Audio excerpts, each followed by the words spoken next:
Ya, insya Allah siap, Bu. Oh, ini direkam ya. Sorry, sorry. Oke. Gak apa-apa, ini rekam gak apa-apa, Bu. Mm. Eh, Tolong perkenalkan diri Anda. Baik, terima kasih, Bu, sekali lagi atas kesempatannya untuk hadir dalam wawancara LPDP kali ini. Saya anak ketiga dari 4 bersaudara, nama lengkap saya Sony Afriansa, dan saya salah satunya sarjana di keluarga saya. Nah, saat ini saya sedang bekerja di salah satu perusahaan di kampung Inggris, yaitu Kampung Inggris LC, sebagai tutor, dan saya juga bekerja freelance di salah satu perusahaan terbesar di Indonesia di bagian edukasi, yaitu Ruang Guru atau PT Ruang Raya Indonesia, sebagai master teacher, khususnya untuk menangani anak di brand akademi online dan juga ruang guru private. Nah, saat ini juga saya sedang mempersiapkan diri untuk melanjutkan studi saya S2 di Melbourne University dengan mengambil fokus di STEM Education, di mana sebelumnya penelitian S1 saya berkaitan dengan pendekatan etnoscience. Hal ini saya rasa relate dengan tema yang akan saya bawa di LPDP kali ini. Terima kasih Bapak Ibu. Baik, terima kasih. Kira-kira kenapa Anda memilih jurusan tersebut dan memilih Melbourne University sebagai tujuan Anda? Baik, saya akan menjawab pertanyaan ini dengan alasan yang kuat. Yang pertama adalah terkait dengan kenapa saya memilih Melbourne. Kemudian yang kedua itu terkait dengan jurusan. Nah, saya boleh menjawab dari sisi yang kedua terlebih dahulu. Kenapa saya memilih jurusan tersebut, STEM Education di Melbourne? Karena saya melihat dari latar belakang yang ada di provinsi saya sendiri. Nah, dalam hal ini saya melihat banyak sekali potensi-potensi yang ada di provinsi saya. Salah satunya adalah proses pembuatan arang. Nah, di mana proses pembuatan arang tersebut, dalam hal ini ketika saya melakukan penelitian di S1 saya, di mana saya mengambil sampel penelitian arang tersebut, lalu saya berikan pertanyaan-pertanyaan simpel kepada anak didik saya, dan mereka tidak tahu ternyata pembuatan arang tersebut itu adalah salah satu contoh dari materi hidrokarbon. Nah, dengan demikian, saya berpikiran bahwasanya banyak banget di sekeliling kita itu bisa dijadikan sumber pembelajaran. Oleh karenanya, saya mengangkat pendidikan berbasiskan dengan lingkungan di sekitar atau kita sebut dengan etnoscience. Oleh karena itu, pendidikan ini nantinya bisa akan integrasikan dengan berpikir kritis. Kenapa? Karena dengan adanya memunculnya berpikir kritis, maka tingkat ya kognitif siswa itu semakin meningkat, yang akhirnya nanti akan punya output yang besar terhadap siswa tersebut. Oleh karena itu, jurusan ini di beberapa tahun ke depan itu menjadi sangat penting karena siswa bisa uh, memberikan output yang besar terhadap negara dengan mencetak dirinya sebagai generasi yang berpikir kritis yang mampu menciptakan produk-produk yang berkualitas di masa depan. Nah, kemudian yang kedua, kenapa memilih Melbourne University? Karena saya melihat Melbourne University itu punya rekam jejak yang bagus terkait dengan pendidikan. Yang pertama, ada dosen yang bernama Profesor John Van Driel. Profesor John Van Driel ini, saya melihat penelitiannya dan membaca penelitiannya, banyak sekali penelitiannya berkaitan dengan tesis yang akan saya ambil nanti, yaitu tentang model etnoscience. Nah, dengan demikian, saya merasa Profesor John Van Driel ini sangat tepat dan cocok untuk menjadi dosen pembimbing saya nantinya. Selain itu, karya dari Profesor John Van Driel itu memperlihatkan pembelajaran berbasis kontekstual. Nah, di mana pembelajaran berbasis kontekstual itu bisa kita aplikasikan di mana Indonesia memiliki banyak sekali sumber daya alam di sekeliling kita yang bisa kita gunakan sebagai sumber atau materi belajar untuk anak-anak, sehingga anak-anak tidak merasa bahwasanya belajar hanya sekedar teori saja, tapi juga belajar itu ada manfaatnya untuk kehidupan sehari-harinya. Kemudian yang kedua ada mata kuliah yaitu Informal Science Communication yang ada di Melbourne. Saya rasa ini relate dengan model etnoscience nanti yang akan saya kembangkan ketika di S2. Nah, hal ini saya perkasa sekali, dan ketika saya membaca lebih dalam, kira-kira seperti apa nanti akan belajar Informal Science Communication, itu akan ada terkait juga pembelajaran berbasis lingkungan, di mana kita ketahui bahwasanya kurikulum Melbourne itu sangat kurikulum di Australia itu sangat concern dengan lingkungan. Kemudian yang ketiga yaitu adalah terkait dengan budaya belajar di Melbourne University. Budaya belajar di Melbourne University itu sangat multicultural. Artinya melihat banyaknya potensi yang ada di dunia ini, Melbourne itu mempunyai basis belajar di mana kita bisa belajar dari adat dan kebudayaan serta lokal yang ada. Oleh karena itu tidak menutup kemungkinan saya nantinya bakal mendapatkan insight yang menarik terkait dengan penelitian saya juga. Bahwasanya penelitian saya ini nantinya mungkin bisa saya dapatkan perspektif dari luar Indonesia dan nanti akan saya aplikasikan ke Indonesia seperti itu. Demikian Bapak. Saya kembali. Iya, baik. Apakah Anda sudah riset terkait jurusan tersebut di Indonesia? Apakah jurusan tersebut nggak ada di Indonesia? Baik. Untuk saat ini jurusan terkait dengan education di Indonesia itu sangat banyak. Ya, banyak sekali. Salah satunya juga di IPB.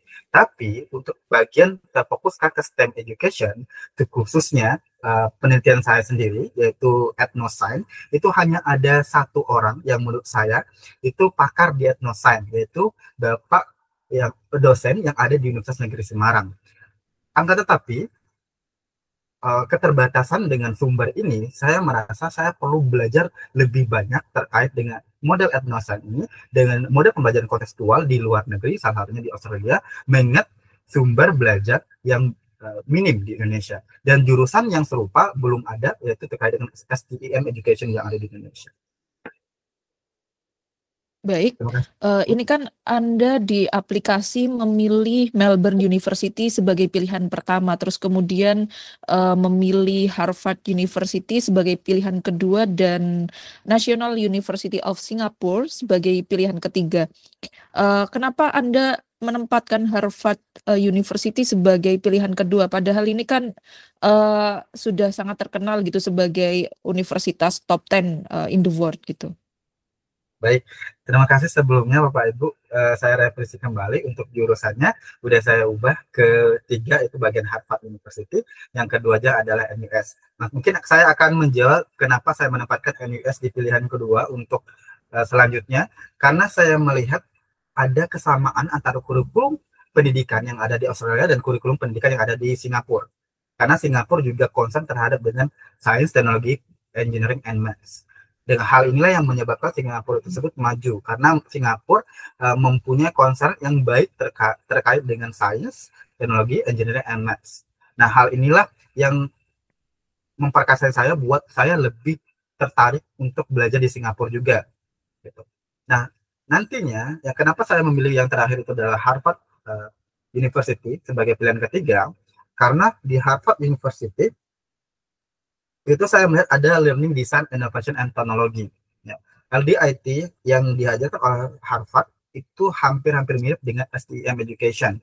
Hanya saja fokusnya di Harvard University itu fokus kepada bagaimana cara mendesain teknologi dalam konteks pembelajaran. Nah, hal ini sebenarnya relate dengan apa yang akan saya ajarkan nantinya di sebagai dosen di Universitas Jambi seperti itu. Saya harapkan nantinya ketika menjadi dosen, saya bisa menelurkan guru-guru yang bisa mampu mengencourage dirinya untuk bisa menjadi guru yang melek teknologi. Dan juga bisa mengkombinasikan antara teknologi dan juga sumber daya lingkungan yang ada di sekitarnya. Terima kasih Bapak Ibu. Baik, terima kasih atas jawabannya. Kira-kira tadi Anda sudah menjelaskan bahwa Anda akan menjadi dosen gitu. Namun kami belum menangkap secara detail rencana dan kontribusi Anda kepada Indonesia selain dosen, detailnya seperti apa gitu. Oke, baik.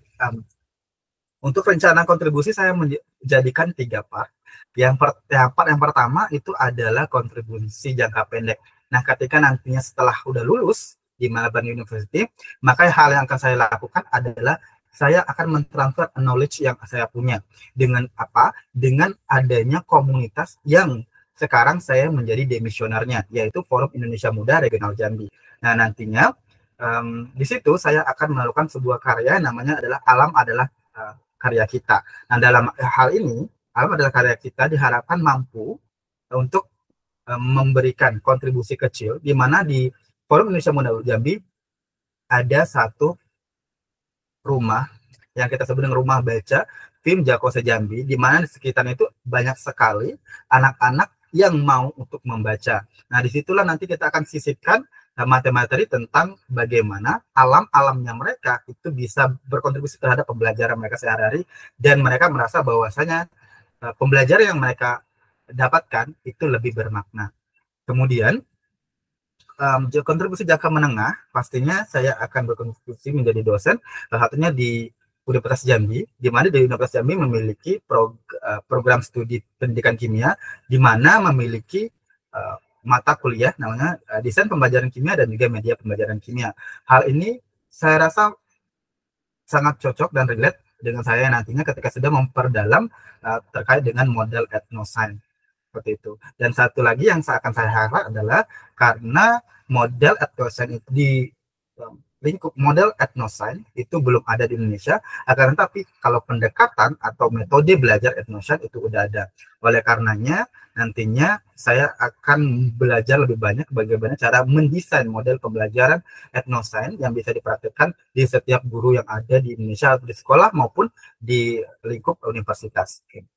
Kemudian kontribusi jangka akhirnya ataupun menengah dan panjangnya, ya kita bisa bilang kontribusi untuk jangka akhirnya itu saya akan melihat bahwasanya nantinya perlu adanya laboratorium pendidikan. Nah, untuk merelasikan laboratorium pendidikan khususnya di Universitas Jambi itu perlu sinergitas yang cukup panjang, ya, karena kita perlu adanya sumber daya yang banyak dan masif serta transfer knowledge yang lebih besar lagi. Oleh karenanya nanti di kontribusi jangka panjang itu pastinya membutuhkan jejaring yang besar, yang pastinya ketika saya bergabung di LPDP itu semua akan terasa menjadi lebih mudah. Terima kasih Bapak Ibu.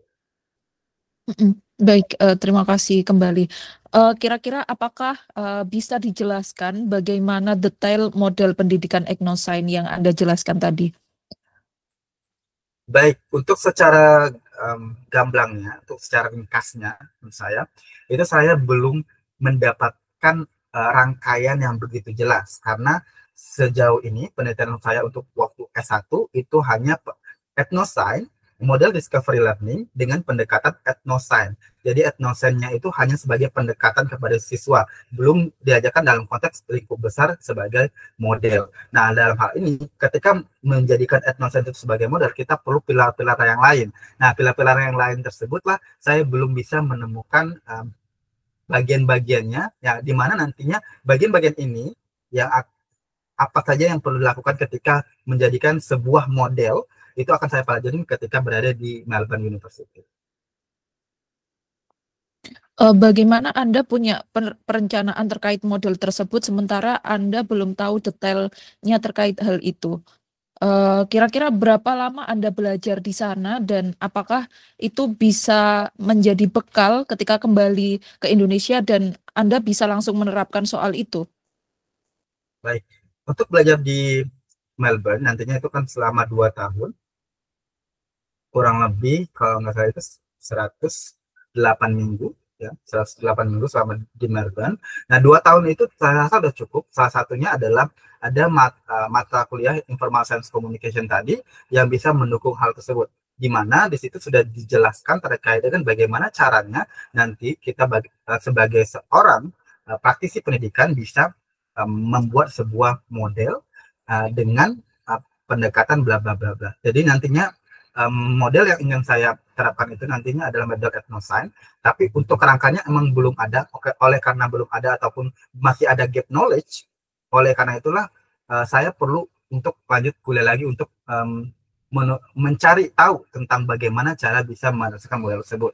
Dan bagaimana selanjutnya adalah pertanyaan terkait dengan bagaimana saya bisa tahu nanti ke depannya bisa terrealisasi, sedangkan hal itu belum ada. Nah, ini berkaitan dengan penelitian saya S1 saya sebelumnya. Ketika saya di S1, ya, penelitian saya dengan pendekatan etnosains saja, ya, dengan pendekatan etnosains itu saja, siswa itu kurang lebih 43%, 43,67% itu merasa dirinya sudah mampu belajar dengan baik. Nah, dalam hal ini, kalau jadikan pendekatan aja dengan angka seperti itu, apakah kalau kita jadikan sebuah model, otomatis bisa kita prediksi nantinya tingkat berpikir kritis siswa tersebut bisa meningkat seperti itu. Baik, terkait biaya pendidikan di Melbourne tentu sangat berbeda jauh dengan biaya pendidikan di Indonesia. Tentu pemerintah butuh mengeluarkan banyak uang ketika Anda kuliah di sana. Nah, bagaimana Anda memanage uang yang didapat dari LPDP seandainya Anda berkesempatan mendapat beasiswa ini? Baik, alhamdulillah selama kurang lebih 5 tahun, sejak tahun 2020, saya sudah aktif untuk menuliskan uang masuk dan juga uang keluar. Artinya apa yang sudah saya konsumsi per hari, per bulan, itu saya terdokumentasi. Begitupun dengan pendapatannya. Hal ini menjadi modal saya nantinya ketika diberikan amanah oleh LPDP. Saya akan memaksimalkan sebaik mungkin terkait dengan anggaran yang sudah diberikan LPDP. Nah, untuk anggaran tersebut, saya pastikan bahwasanya saya bisa manage-nya dengan baik. Mungkin izin saya share, Bapak Ibu. Anggapnya udah di-share ya. Soalnya ada sebenarnya. Ya. Nanti share-nya, saya anggapnya saya share seperti ini ya, Kak. Iya. Mungkin nanti di ini aja di print. Oke, Iya. baik. Selanjutnya, seandainya Anda kehabisan uang di sana, apakah apa yang akan Anda lakukan di sana?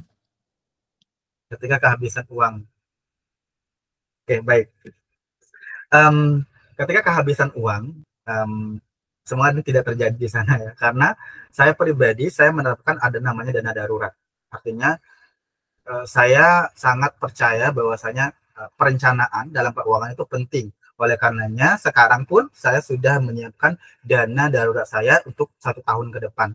Nah, oleh karena itu nantinya ketika sudah diberikan amanah oleh LPDP, saya pastinya akan mengolahnya dengan baik dengan menyisihkan dana darurat terlebih dahulu, kemudian setelah itu baru untuk kebutuhan-kebutuhan lainnya.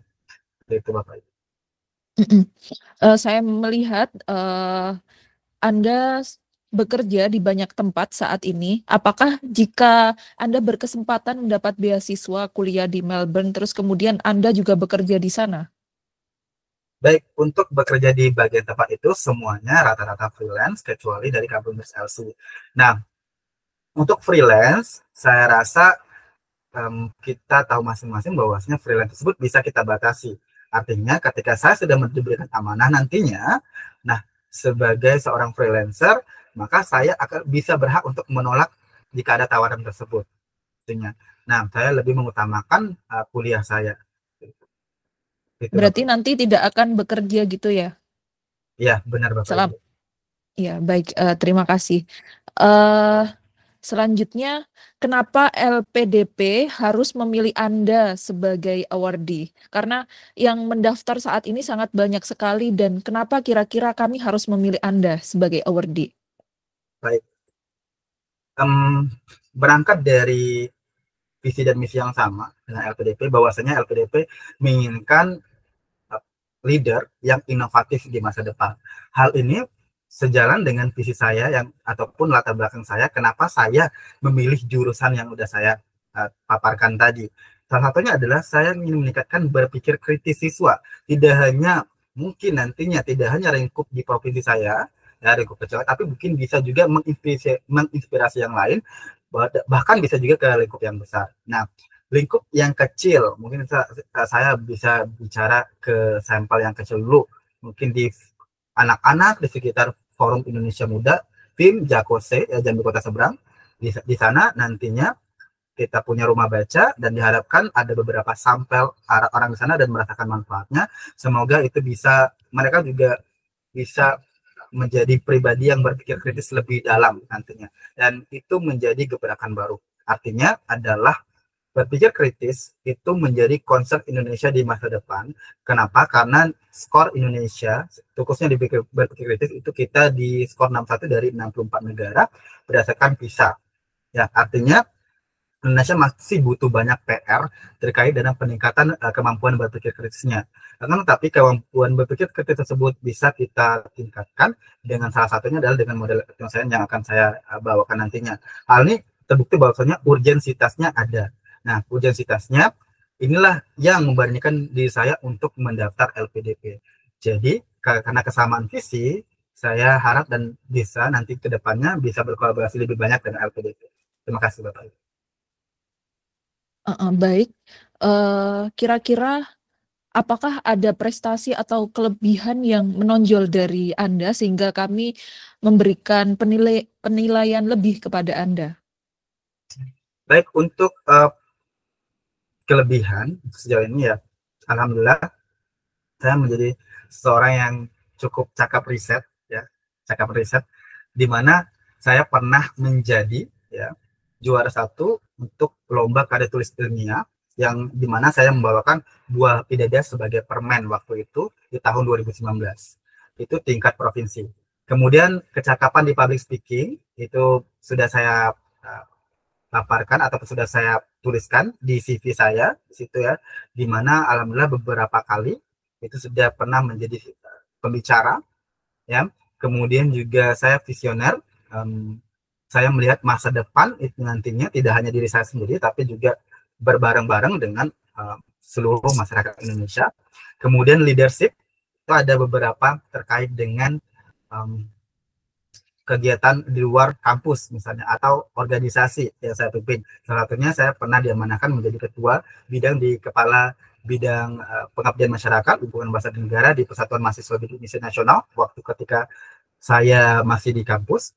Kemudian memiliki dedikasi yang tinggi dan juga integritas. Ini saya buktikan dengan banyak sekali ya kegiatan-kegiatan yang bisa saya manage dengan baik, serta saya mampu beradaptasi. Waktu itu ketika saya berada di Thailand, ya waktu itu saya berada di Thailand 1 bulan, saya praktek mengajar lapangan atau PPL di Thailand.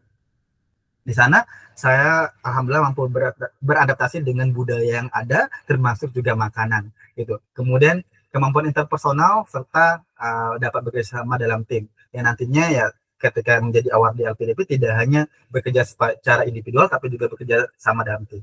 Dan demikian Bapak Ibu. Baik, terima kasih. Anda sudah menjelaskan sangat banyak sekali terkait kelebihan dan prestasi Anda. Selanjutnya, apakah ada kekurangan yang Anda tahu dari dalam diri Anda? Baik, untuk kekurangan sejauh ini, sebenarnya karena kebanyakan aktivitas sehari-hari, itu biasanya saya kebingungan hal apa dulu yang harus saya lakukan. Akhirnya, saya itu kurang tegas dalam menentukan skala prioritas. Jadinya saya lebih memilih untuk cenderung kepada prioritas yang lebih dahulu penting dan wajib dilakukan saat itu. Biasanya saya membuat sebuah to-do list yang saya tulis di buku seperti ini, atau saya tulis di handphone saya seperti itu. Baik, terima kasih. Selanjutnya, saya ingin bertanya, tantangan apa saja yang pernah Anda hadapi selama ini? Tantangan untuk berpendidikan mungkin waktu itu ya, saya pernah waktu SD, saya tidak punya uang untuk membeli buku, dan akhirnya saya memutuskan untuk di semester depan saya hanya membeli 1 buku. Dan mungkin Bapak Ibu sudah tahu bahwasanya 1 buku dulu itu bisa dihargain kurang lebih 1.000 sama 2.000 rupiah. Tapi tulisan saya waktu itu sangat kecil. Saya buat kecil-kecil sekali agar bisa muat untuk agar bisa menulis lebih banyak gitu. Ditambah lagi waktu itu juga saya membagi buku saya menjadi 4 bagian, agar saya bisa menulisnya lebih kecil-kecil dan semua mata pelajaran bisa masuk seperti itu. Dan saya sadar bahwasanya kita perlu uang untuk melanjutkan pendidikan, dan akhirnya saya memutuskan untuk mulung besi-besi yang berkarat kayak gitu, atau panci atau bekas-bekas botol dan sebagainya, tidak bukan untuk pendidikan. Dan saya juga berjualan kecil-kecilan kepada teman-teman saya, seperti jual jeruk, jual kangkung dan sebagainya, untuk menutupi biaya sekolah dan juga biaya sehari-hari saya. Dan disitulah saya bertekad terus untuk meningkatkan pendidikan. Dengan meningkatkan pendidikan, semoga nanti wawasan saya terbuka waktu itu, saya merasa, dan akhirnya saya bisa bersekolah selanjutnya di SD, SMP, kemudian SMA, kemudian lanjut setelah SMA saya udah berpikir untuk mendapatkan beasiswa bidik misi, dan akhirnya saya berkuliah, dan sekarang pun saya masih terus untuk men-challenge diri saya atau menantang diri saya bahwasanya apapun kesulitan yang saya alami saat ini, itu pasti bakal ada kemudahan di masa depan. Terima kasih. Anda sempat menjelaskan kalau Anda adalah anak pertama yang menempuh pendidikan tinggi. Bisakah dijelaskan terkait itu? Baik, untuk anak pertama yang menempuh pendidikan tinggi, saya rasa di keluarga saya waktu itu, saya adalah anak yang dimana saya nggak tinggal sama orang tua.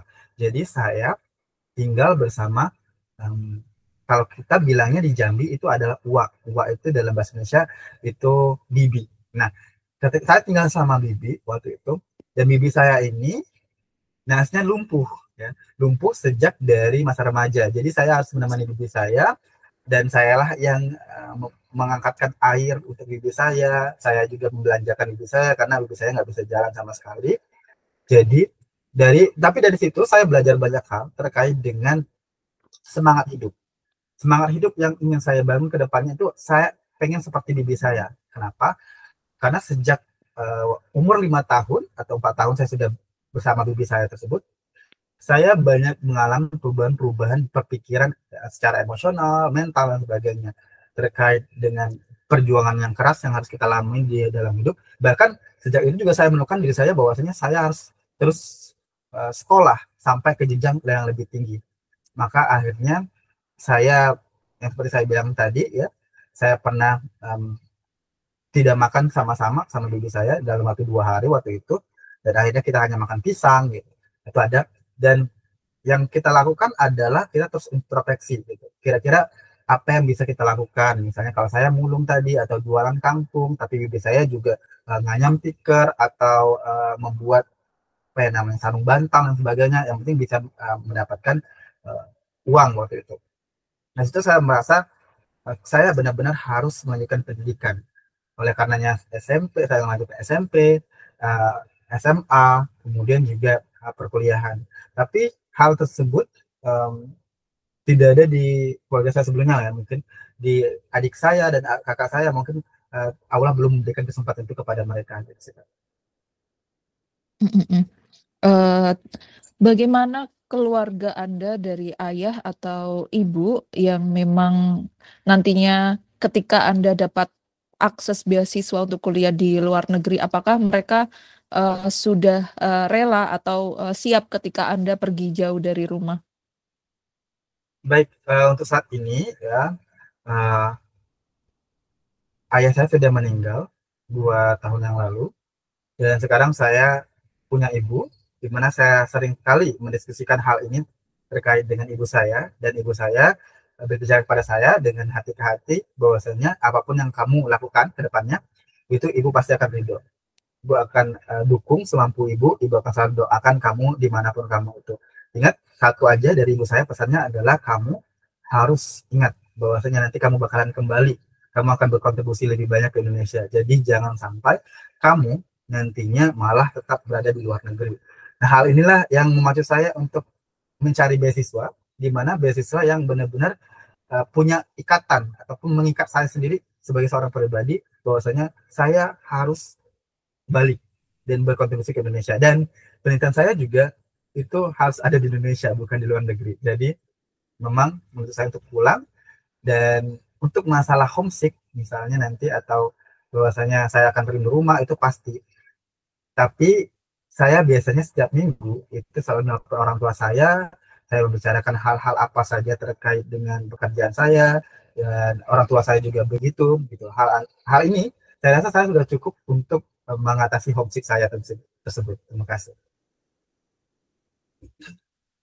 Baik, terima kasih atas penjelasannya. Luar biasa sekali Ibu Anda memberikan dukungan untuk terus belajar lagi gitu. Apalagi belajar sampai luar negeri. Tentu bagi banyak orang tua itu nggak mudah gitu, tapi Ibu Anda sangat luar biasa. Pertanyaan selanjutnya, saya merasa penjelasan Anda sangat luar biasa. Namun kami tidak bisa memutuskan secara personal bagaimana Anda atau Anda bisa mendapat beasiswa LPDP atau tidak, tapi saya merasa Anda sangat luar biasa sampai detik ini. Nah, pertanyaan selanjutnya, bagaimana jika LPDP belum bisa menerima Anda sebagai awardee di kesempatan ini? Oke, baik. Satu hal yang membedakan diri saya dengan kandidat lain, saya bisa bilang saya seorang yang BCB. Artinya saya seorang yang ketika ingin sesuatu, maka saya akan berjuang lebih keras untuk hal tersebut. Kalau misalnya tidak dapat nantinya, maka saya akan introspeksi diri kembali. Kenapa saya belum dapat? Apakah karena momentumnya belum pas, atau masalah niat saya yang belum kuat? Nah, oleh karena itu saya akan menguatkan diri saya terlebih dahulu, menguatkan niat, kemudian menguatkan tekad juga, dan menguatkan mental. Bahwasanya setiap percobaan yang gagal, kita coba lagi, dan kita coba lagi sampai benar-benar berhasil. Selagi itu memiliki dampak yang besar. Seperti itu. Yang saya lakukan pastinya bakal interaksi, dan saya pastikan bahwa nanti ketika kita punya satu misi, dan saya harap juga pasti LPDP tidak salah memilih orang. Terima kasih. Apakah Anda akan mencoba beasiswa lain supaya Anda bisa mendapat akses beasiswa? Baik, seperti yang saya sebelumnya katakan, bahwasanya saya mencari beasiswa yang mengikat ke saya. Saya belum menemukan beasiswa lain, bahwasanya ketika nanti saya malah mencari beasiswa lain yang tidak mengikat saya takutnya saya malah ke-trigger untuk tetap berada tinggal di negara tersebut, atau dengan adanya sistem bahwa saya tidak akan kembali ke Indonesia lagi. Nah, halnya justru menakuti saya. Oleh karena itu saya mencari beasiswa yang bisa mungkin diri saya bahwasanya harus berkontribusi ke negeri sendiri. Baik, terima kasih. Sudah sangat jelas apa yang Anda jelaskan. Kami mencatat semua dan merekam apa yang Anda jelaskan pada siang hari ini. Mungkin barangkali ada ada pesan yang ingin disampaikan kepada kami sebagai closing statement dari Anda. Baik,